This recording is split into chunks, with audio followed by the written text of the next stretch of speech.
Welcome to Lewis Spotlight. My name is Hayley Miller. I'm an assistant professor in the communications department, and I'd like to share some life lessons with you today. I grew up in Plainfield in like the early to mid 1980s.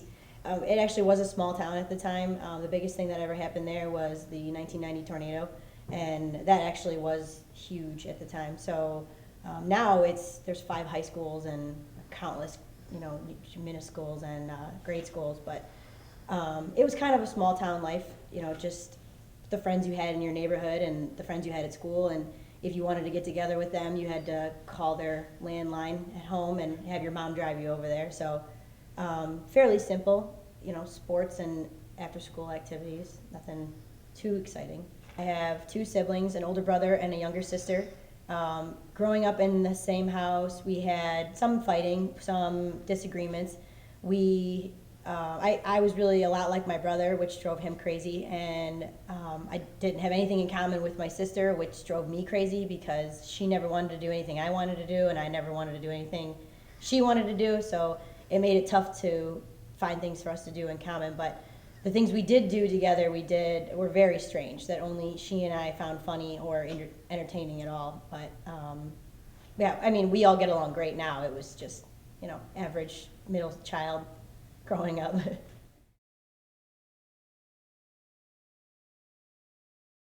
Life lessons I learned from my parents would be to work hard, strive for what you want, that you shouldn't settle. I know all of those sound like cliches, but my dad, his kind of token phrase with my siblings and I growing up was to look it up. And by that he meant we would go to him and we would ask him a question, whether it was, can you explain how you do this question on a homework, or can you tell me how to spell something? Where is this country located? And he would say, look it up. And it wasn't because he wasn't being unhelpful, it's because he wanted us to learn how to be resourceful. And we just were being lazy. There's a dictionary, go figure it out. And if it was a really hard word, he'd give us the first couple letters and then go from there. Or, if we were looking at an atlas or something, he would say, okay, well, it's somewhere in Asia. And then that way could help narrow it down. But he never just gave us the answer, because that doesn't teach you how to do anything. It just gives you the answer. So that was one big lesson I learned from them.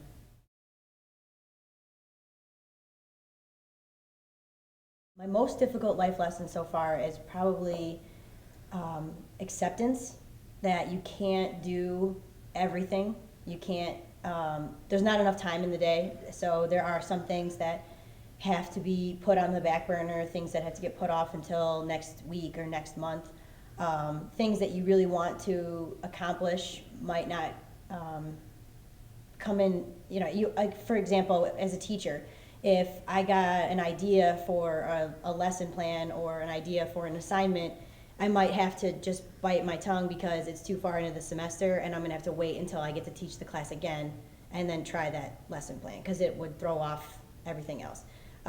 Accepting that when you have great ideas, sometimes they just fail, and there's nothing you can do about it. You can't try it again a different way. It just doesn't work out.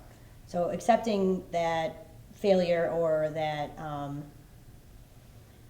don't want to say failure, but accepting that you can't do everything is probably one of the toughest life lessons for me. As a student at Lewis, it's hard to explain how much fun I had. It really is, because there's just so many opportunities to do so many things. As a student, as just a college student, and not just in the classroom, but just I don't want to say person, but a college person. There's games to go to, there are clubs, organizations, there's always something going on, impromptu and random. You can join the TV station, the radio station, the newspaper, you can work on stuff with the theater. There's always something to do. And you never have downtime, which is great. And everybody always says, oh, I'm so busy, I'm a college student, but you'll learn as you get older that having something you're involved in with various groups of people in one location is something that's going to be really hard for you to find later, unless you join a book club or the YMCA or a social group of some kind in your neighborhood or your community. You're never going to find the diverse group of people that you have here on campus who are willing to do fun things at a moment's notice. I was involved with the newspaper mostly. I did a couple volunteer things here and there, but they were usually like Saturdays. You would do like a food drive or something like that. But for the most part, it was just the newspaper. I was the layout editor for 2 years, and it takes up more time than you think. I think a lot of people think that we do the newspaper in a week's or bi-weekly span of time, and it really all gets done in about 15 hours from like Thursday evening to Friday morning. And so that took up a lot of time. It was really a great experience to learn how to push yourself. And with newspapers, there's no such thing as I just didn't get it done. Because if you can't get it to the printing press in time, they can't get it printed in time, and then the paper doesn't come out. And that just isn't acceptable. You can't just say, I didn't get it done. You have to get it done. And if that means you stay till 5 o'clock in the morning, then you stay till 5 o'clock in the morning. So learning how to make deadlines no matter what is what I learned working on the newspaper. Probably the biggest life lesson I learned at Lewis is to be inquisitive, ask questions, and be curious about life. Don't just settle for what people tell you. Don't ever just settle for one answer from one media outlet. If one TV station tells you something, double check that with someone else. Go online and check what other people are saying about it, and then form an opinion. You should always just be curious about anything and everything. It doesn't matter what the topic is. You don't have to be curious about politics. You don't have to be curious about world events. You can be curious about cars. You can be curious about arts and crafts. Just always be curious, because we never really grow unless we're trying to learn and do new things. And I think I learned that probably most of my years at Lewis. My advice to students, because I was once a student, is probably close to my answer I just gave. I just ask questions. There's so many faculty and staff members here that are willing to just answer every question you have, no matter what it is. And it's, it could be, can I take a class in, the art department? Will that, help or hurt my GPA? Or I want to take a class on singing, even though I've never sung before. Do you think I could sing? And it doesn't matter. You can ask your, professors in your major, how do you feel about this, and how do you feel about how I would fit in a setting like this? Take advantage of the array of brains that you can pick while you're a student, because again, there's never going to be a situation in your careers and in your life where you're going to be surrounded by so many knowledgeable individuals who are willing to help you. In college, I wish I would have known just how fast it goes. And I know I say that you should join things and do things and there's never any downtime, but the counterpart of not having any downtime is that it goes by unbelievably fast.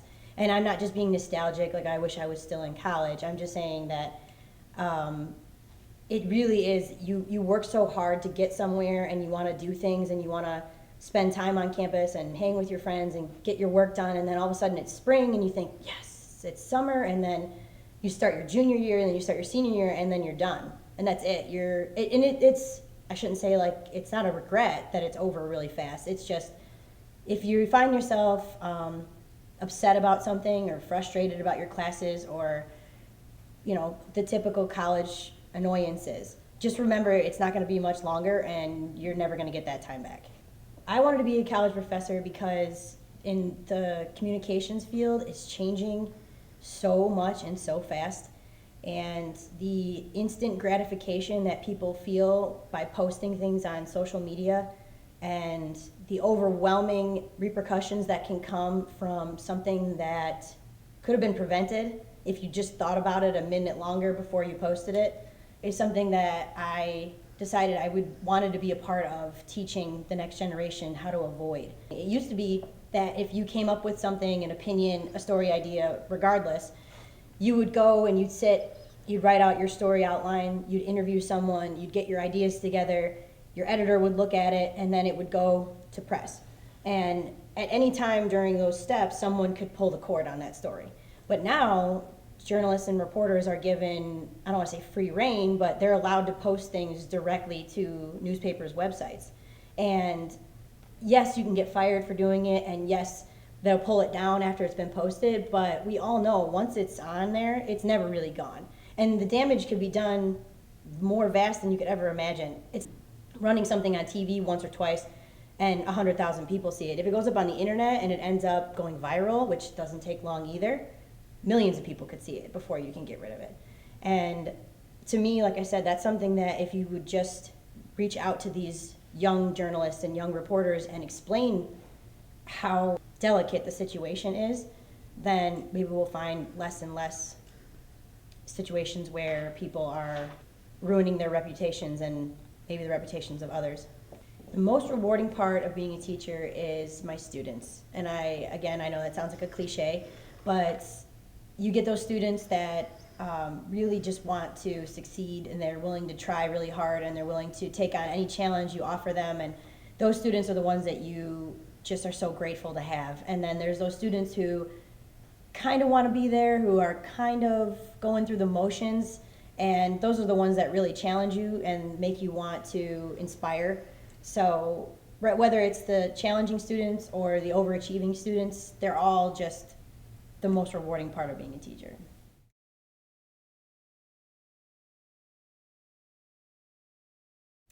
The biggest life lesson I try to instill in my students is to read.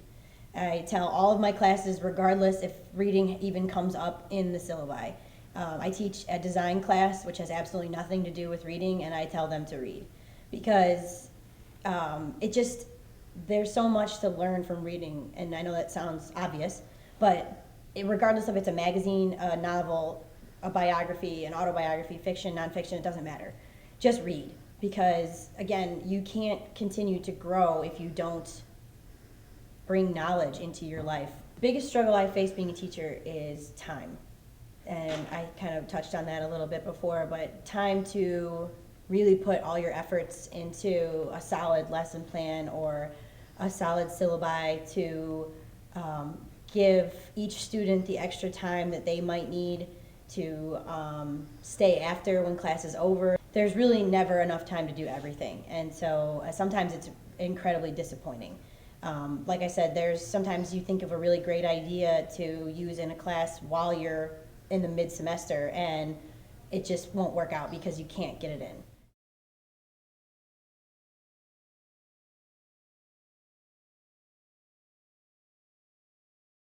The life lesson I learned through teaching is that everything is subjective. Everything in life is subjective. And if you can accept that your students are never really going to fully understand what you're talking about through your eyes, teaching goes so much easier. Because this student understands what you're talking about, but never the same way that this student understands what you're talking about. And they both understand what you're talking about, and they're both going to get an A in the class, but they're never going to get it the way that you get it. And not one answer is better or different than, or I'm sorry, they are all different, but not one is better than the other. And you have to just accept that every mind is different, every imagination is different, and if you can accept that everyone is different and all of life is subjective, then you can reach more students.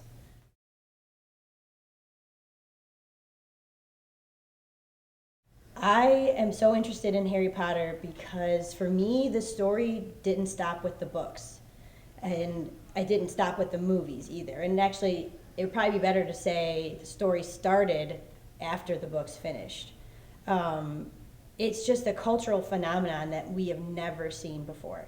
And it's hard to really put it into perspective unless you actually sit down and kind of look at the statistics and the numbers. But young adult literature was not something that people of my generation did.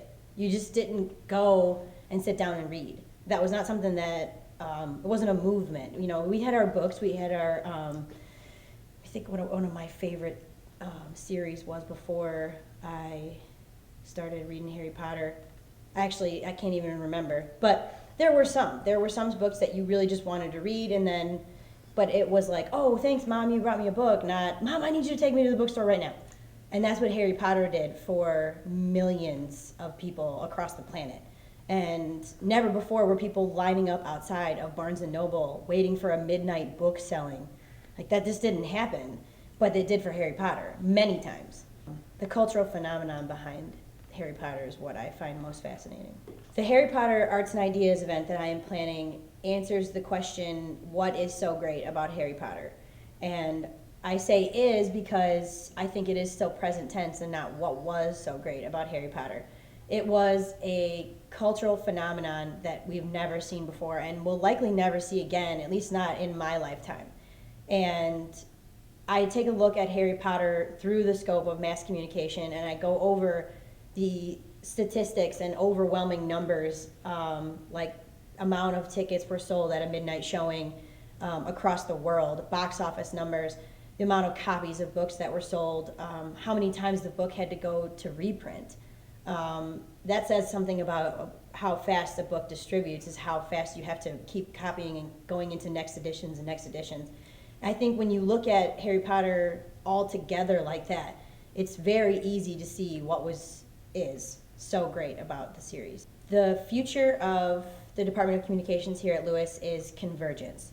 And when I say convergence, I mean truly utilizing online journalism with the foundations of traditional journalism. And so the building blocks of traditional journalism, inverted pyramid style, the 5 W's and H, those will never change. Those have been the same since the beginning of newspapers.